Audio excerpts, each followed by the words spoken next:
Okay, so it is 10 p.m. Pacific time. I just got off a flight, and in a couple hours I have to get back on an airplane. So, small video, but we're going to focus on a feature that I think is pretty cool. So we're looking at thumbnails, graphics, could be any other file, but we're just going to look at graphics right here. So we'll select this one that's a street or whatever, and we want to open up the information pane.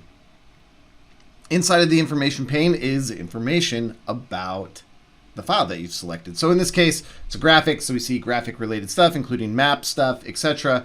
Now, I have some date time stuff here. So let's say that I want to see what other things, in this case, since I have it filtered on images, what other images have a created date around this time. So if I go ahead and click on that, it's going to open up what's called the mini timeline for mini video, and it's going to show what happened around that created date, also images in this case, because that's what the filter is we have on.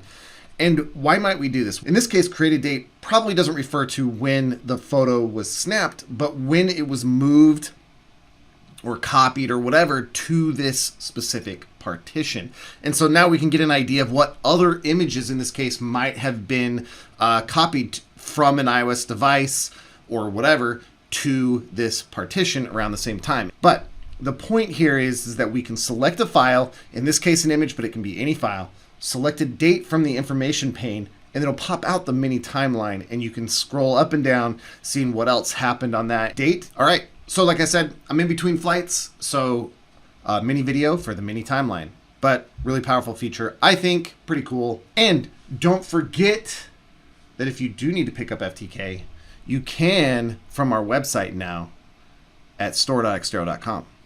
So, check that out as well.